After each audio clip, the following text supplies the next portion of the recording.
अस्सलाम वालेकुम, आप देख रहे हैं इनसाइड पाकिस्तान। मैं हूँ मोहम्मद ज़फ़ीर। तहरीक इंसाफ का बल्ले का इंतखाबी निशान बहाल हो गया। पेशावर हाई कोर्ट ने हाई कोर्ट से इलेक्शन कमीशन का फ़ैसला मुअत्तल। पाकिस्तान तहरीक इंसाफ को बड़ा रिलीफ मिला है और ज़ाहिर है ये फ़ैसला मुअत्तल हो चुका है। बल्ले का निशान मौजूद रहेगा। ये अच्छी खबर है पाकिस्तान तहरीक इंसाफ के लिए। दूसरी तरफ पीटीआई के खिलाफ साजिश पर अदलिया ने आखिरी कील ठोक दी।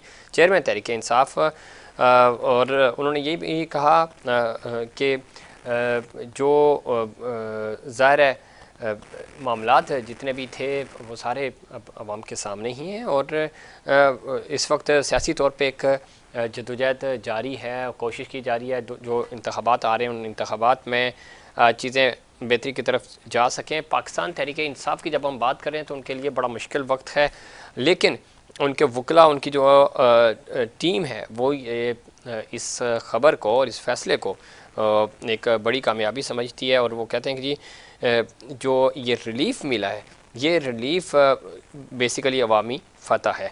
दूसरी तरफ जब हम बात करते हैं दूसरी पॉलिटिकल पार्टीज़ की, सियासी तौर पे एक दूसरे के आमने सामने हैं। ज़ाहिर सियासी जोड़ तोड़ भी जारी है, जैसे जैसे वक्त करीब आता जा रहा है तो इसके ऊपर बात भी हो रही है।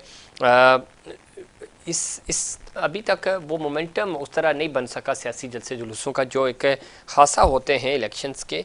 क्या वजह है, क्यों थोड़ा सा बैकफुट पे हैं पॉलिटिकल स्टेक होल्डर्स और बड़े जलसे अभी तक अवॉइड कर रही हैं पॉलिटिकल पार्टीज़, इसकी क्या वजह है? दूसरी तरफ बयानबाजी ज़ाहिर एक दूसरे के खिलाफ जारी है। जावेद लतीफ़ साहब कहते हैं कि पीटीआई इलेक्शन को मनसूबाबंदी के तहत मुतनासिब बनाना चाह रही है। अब देखना यह है कि ये पाकिस्तान तहरीक इंसाफ तो बार बार इलेक्शन का मुतालबा कर रही थी, इलेक्शन मांग रही है, लेकिन ये इल्ज़ामात इस तरह के लग रहे हैं। फैसल करीम कुंडी कहते हैं तहरीक इंसाफ पर केसी बनाने वाले उनके अपने ही हैं और नासिर हुसैन शाह ने फरमाया जी कि सिंध में पाकिस्तान पीपल्स पार्टी को किसी से कोई ख़तरा नहीं है। हालांकि जितना माहौल सिंध में बनाया जा रहा है पाकिस्तान पीपल्स पार्टी तो इसके ऊपर तनकीद भी कर रही थी कि हमारे खिलाफ साजिश हो रही है, हमें तोड़ने की कोशिश की जा रही है, हमारे खिलाफ यहाँ पे ब्यूरोक्रेसी में तब्दीलियाँ लाई जा रही हैं। और ख़ास तौर पे जब वो बात कर रहे थे कि सिंध में मुस्लिम लीग नून टारगेट कर रही है हमें और वो लेवल प्लेइंग फील्ड का मुतालबा भी कर रहे थे कि यहाँ पे मामला जो हैं वो ठीक नहीं हैं। इल्ज़ामात ज़ाहिर लग रहे हैं, लगाए जा रहे हैं, इस पर मज़ीद बात करेंगे। हमें मलिक रफ़ीक रिजवाना साहब ने ज्वाइन किया है, सीनियर सियासतदान है, सीनियर रहनुमा है मुस्लिम लीग नून के। भाई साहब खुश आमदीद कहते हैं आपको प्रोग्राम में। Thank you. भाई साहब किस तरह देखते हैं, एक तरफ पाकिस्तान तहरीक इंसाफ को बल्ले का इंतखाबी निशान उनका बहाल हो गया है। 9 मई के बाद हमने देखा था कि बहुत ज़्यादा सख्ती और उन लोगों के ऊपर की जा रही थी जो इसमें मुलविस थे, लेकिन पॉलिटिकल पार्टीज़ की तरफ से ये मुतालबा किया जा रहा था कि कम अज़ कम पाकिस्तान तहरीक इंसाफ के वो लोग जो इस साले में मुलविस नहीं है, जो बराह रास्त मुलविस नहीं है, उनको मौका मिलना चाहिए। पार्टी को भी ख़त्म नहीं होना चाहिए और बल्ले का निशान जिस तरह था इस फैसले को भी मुअत्तल कर दिया आज पेशावर हाई कोर्ट ने इलेक्शन कमीशन के इस फैसले को। अब पहले तो मैं चाहूँगा कि इस फैसले को आप किस तरह देखते हैं और ज़रा खुद आप पॉलिटिकली अपनी ज़रा सियासत करते हैं चीज़ें, तो क्या किसी भी जमात को उसके निशान से ख़त्म कर देना या पार्टी को ख़त्म कर देना मसलों का हल है, या जमहूरी तरीके से हमें आगे बढ़ना चाहिए? ठीक है, वो लोग आवाम फैसला करेंगे कि वो उनको चाहते हैं या नहीं चाहते। जनाब देखिए, सियासी पार्टी को माइनस करने या फील्ड से बाहर करने का तरीका तो यही है कि उनके जो इलेक्टोरेट हैं, जो लोग हैं, वोटर जो है, अवाम ही फैसला करे कि इस पार्टी को हमने वोट देना है या नहीं देना। जहाँ तक पेशावर हाई कोर्ट के फैसले का ताल्लुक है, उन्होंने जो कुछ भी फैसला किया है, मैं समझता हूँ ये जमहूरी अमल को आगे बढ़ाने के लिए ठीक फैसला है। हाँ, ठीक फैसला है। इंतखाबी निशान होना चाहिए हर पॉलिटिकल पार्टी को, हर इलेक्शन लड़ने वाले ख्वाहिशमंद आदमी को आगे आना चाहिए और उसको रास्ता साफ मिलना चाहिए। सिर्फ एक्सेप्शनल उन लोगों के, एक्सेप्ट दोज पीपल जो किसी केसेस में, सीरियस केसेस में इन्वॉल्व है और कानून में उनकी मतलब they are required by the law enforcing agencies और बाय सम कोर्ट्स, वो अपनी जगह पे एक कानून का तरीका कार है। इवन देन वो भी इलेक्शन के प्रोसेस से बाहर नहीं रखे जा सकते जब तक कि वो कोई कन्विक्शन ना हो जाए, उनके खिलाफ फैसला ना हो जाए और वो सजा ना हो जाए उनको। ठीक है। दूसरी तरफ चूँकि जो लतीफ़ खोसा साहब हैं, साबिक़ गवर्नर भी और पाकिस्तान पीपल्स पार्टी का हिस्सा थे, ज़रा अब वो छोड़ के पीटीआई में आ गए हैं, वकील भी हैं पीटीआई के, वो ये कह रहे हैं कि हमें तो अदालतों पे यकीन है कि वो मामलात खुश उसलूबी से आगे लेके चल गए और इंसाफ पर मबनी फ़ैसले करेंगे। और साथ ही साथ वो ये भी कह रहे हैं कि पाकिस्तान तहरीक इंसाफ के बग़ैर इलेक्शंस की कोई हैसियत नहीं होगी। अगर पाकिस्तान तहरीक इंसाफ इलेक्शन में या उनको बल्ले के निशान से नहीं लड़ने दिया जाता तो ये सारे के सारे इलेक्शंस वैसे ही वाइप आउट हो जाएंगे। वाइप आउट तो नहीं होते हैं। देखें, बात यह है कि जो चीज कानून के मुताबिक होगी उसकी सपोर्ट करनी चाहिए, जो कानून के खिलाफ होगी उसको सपोर्ट नहीं करना चाहिए। और तहरीक इंसाफ एक अहम जमात है, उसको जरूर इलेक्शन में होना चाहिए। और ये ठीक है, अगर तहरीक इंसाफ को इलेक्शन में खुदा न खासा नहीं आने देते, कोई ऐसे चांस भी नहीं है कि उनको रोके इस तरह से। उनके कितने सबसे ज्यादा नॉमिनेशन पेपर भी उन्हीं लोगों के फाइल हुए हैं। तो ये कुछ शोर वावेला ज्यादा है। हाँ, जहाँ तक उनका ये मुतालबा है और उनकी जो तकालीफ है कि उनके रास्ते में रुकावटें खड़ी की जा रही हैं या कोई ऐसी बात है, तो उस हद तक वो अपनी मुतालबा करने में बजा है, बिल्कुल बजा है। दूसरी सियासी पार्टियां भी है, वो भी इलेक्शन में हिस्सा ले रही हैं। तो ये प्रोसेस चलना चाहिए। देखें, उसके बाद जो भी हुकूमत बनती है तो बाकी लोग अपोजिशन में बैठे या हुकूमत के साथ इत्तेहाद करें या उसके एलाइज बने और मुल्क को चलाना चाहिए। अब इस शिकस्त और झगड़े और ये इल्जाम तराशी इनके अब हम लोग मुतहम्मिल नहीं हो सकते। अपनी अना बिल्कुल को ठीक तस्कीन आपने। देके जी जी, इसमें कोई शक नहीं है। ये चीज़ें जमहूरी तसलसल टूटना नहीं चाहिए। नज़रियाती इख्तलाफात हो सकते हैं, होने चाहिए, होते हैं, वो दुनिया भर होने में होते हैं। चाहिए। वो जी जी, जमहूरियत का हुस्न है वो। ठीक है, सियासी इंतकाम और इस तरह की बातें नहीं होनी चाहिए। आगे नहीं बढ़ते नॉट एट हैं ऑल। मलिक साहब, आगे बढ़ते हैं। पंजाब कैसा बिहेव कर रहा है? चूँकि मुस्लिम लीग नून पंजाब में ज़रा फोकस किए हुए है, उसके बाद मैं सिंध की सियासत पे भी आऊँगा।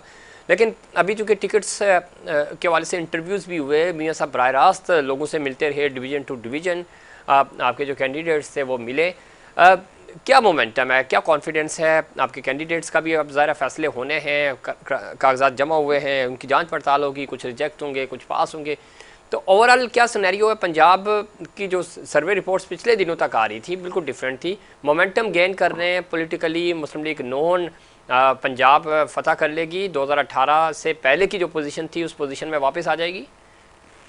देखिए, फतह करने की बात नहीं होती। मतलब तो यह है कि पंजाब में अक्सरियत हासिल करेगी। और इनवेरिएबली आप सबका रिकॉर्ड पे नजर डालें, सिवाय 2018 के, वो भी मिल मिला के पीटीआई ने पंजाब में हुकूमत की और उसके बाद ऐसी हुकूमत की और ऐसी असम्बली बनाई कि अपने हाथों से बना के अपने हाथों से तोड़ दिया उसको। और जमहूरी निज़ाम को बड़ा नुकसान पहुंचा। आज वो असम्बली चल रही होती या पोजीशन में बैठे होते या इक़्तिदार में होते, मुल्क चल जाना था। और आज इलेक्शन हो रहा है, आज फिर पार्टिसिपेट करते। दरमियान में जो नुकसान हुआ अदम एतमाद के बाद, वो एक जमहूरी अमल था और पार्लियामेंट में बैठ जाते खान साहब, लीडर ऑफ द अपोजिशन का रोल अदा करते। बाकी एहतजाज है, कोई बात है तो सियासी तौर पर मैदान में, बाहर पार्लियामेंट के बाहर भी एहतजाज करते। उनको तो दो फायदे थे उस वक्त, मगर उन्होंने जज्बाती फैसला किया मेरी नज़र में। ठीक। वो समझते होंगे शायद हमने ठीक किया और इदारों से भी सींग फंसा लिए और पाकिस्तान की मईशत को भी नुकसान पहुंचा, पाकिस्तान की सियासत को नुकसान पहुंचा, पाकिस्तान के इस्तेहकाम को नुकसान पहुंचा। अब उनसे बात करें वो तो कहते होंगे कि हमारे साथ ज्यादती होगी और अदम एतमाद गलत हो गया, मगर अदम एतमाद हो सकता है तो अदम एतमाद भी हो सकता है। बहरहाल गुजर गया वक्त, अब उन चीजों से सबक हासिल करना चाहिए। आज भी अगर ठंडे दिल से सोचे पीटीआई के दोस्त कि क्या उस वक्त अदम एतमाद के बाद पार्लियामेंट में बैठना ठीक था और लीडर ऑफ द अपोजिशन का रोल अदा करना ठीक था और गवर्नमेंट पर तनकीद करना ठीक था, या ये जो कुछ दरमियान में हुआ 9 मई के वाक़े समेत, तो वो ठीक था। ये खुद ही इंसाफ करें और हमारे मोअज़्ज़ज़ नाज़रीन इसका तकाबली जायजा ले लें। ठीक है, जज्बाती तौर पर किसी लीडर से लगाव होना या किसी को वोट देना वो अपनी तौर पर हर किसी आदमी का हक है, मगर जब पाकिस्तान की बात हो, मुल्क की बात हो, तो वहाँ भी ठंडे दिल से सोचना चाहिए कि जज्बात अपनी जगह पे है, एफिलिएशन अपनी जगह पे है, सियासी पार्टी के साथ प्यार मोहब्बत या लीडर को पसंद करना, उसका फैन होना अपनी जगह पे है, मगर साथ ही उससे पहले मुल्क का सोचना चाहिए कि मुल्क का क्या होगा। ठीक है। दूसरा मलिक साहब, सिंध की जब हम बात करते हैं, यहाँ पे ज़रा इत्तेहाद की बातें हो रही हैं, मुस्लिम लीग नून जो है वो अब फोकस कर रही है सिंध के ऊपर भी। यहाँ पे पाकिस्तान पीपल्स पार्टी जो आपके साथ इत्तेहाद में थी वो बड़ी नाला है, वो समझती है कि मुस्लिम लीग नून हमारे साथ सिंध में गेम कर रही है। आप समझते हैं कि सिंध में चूँकि आपके नंबर्स उस तरह तो नहीं है, लेकिन जब इत्तेहाद होगा मिल मिला के आप इलेक्शंस में जाएंगे तो कोई बड़ा अपसेट इधर सिंध में हो सकता है, क्योंकि सिंध में तो पिछले 15 साल से मुसलसल पाकिस्तान पीपल्स पार्टी की हुकूमत है। देखिए, सिंध में कोई बड़ा अपसेट तो हो नहीं सकता। पीपल्स पार्टी को सिंध में एज है, जैसे हमें पंजाब में एज है जी PMLN को। और उनके साथ वो इत्तेहाद वो था, वो एक मैरिज ऑफ कन्वीनियंस थी, ठीक है ना। वो मैरिज ऑफ कन्वीनियंस उस वक्त थी, अदम एतमाद के बाद 18 महीने या ठीक 14 है। महीने जो हुकूमत चली, उसके मसाइल सारे उस हुकूमत में शरीक थे, ठीक है ना जी। उसकी नाकामियां भी सबकी मुश्तरका हैं और उसकी कामयाबियां भी मुश्तरका हैं। वो थोड़ी कामयाबी थी और मतलब मसाइल ज्यादा थे।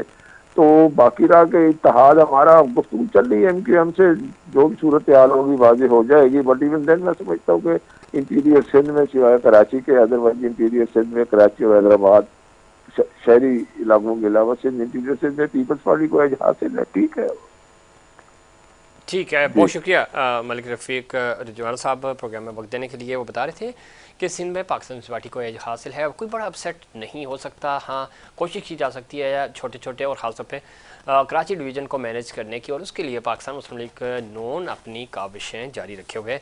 प्रोग्राम में वक्त हुआ है ब्रेक के बाद वापस आएंगे तो पाकिस्तान तहरीक इंसाफ का पॉइंट ऑफ व्यू भी शामिल करेंगे, मुस्तकबिल क्या होगा। और बल्ले के निशान की बहाली के बाद पाकिस्तान तहरीक इंसाफ क्लेम कर रही है कि अब हम 2/3 अक्सरियत लेंगे। वो 172 का नंबर जो हमने देखा तमाम ही पॉलिटिकल पार्टीज़ पाकिस्तान तहरीक इंसाफ के अलावा ये समझती हैं कि 172 का नंबर हासिल करना उनके लिए नामुमकिन है। ये दावे किए जा चुके हैं खुद नवाज शरीफ साहब की तरफ से और आसिफ अली जरदारी साहब की तरफ से। क्या पाकिस्तान तहरीक इंसाफ को बड़ा सरप्राइज़ देगी, वोटर उनके साथ आएगा नहीं आएगा, इसके ऊपर बात करेंगे, लेकिन उससे पहले कमर्शियल ब्रेक।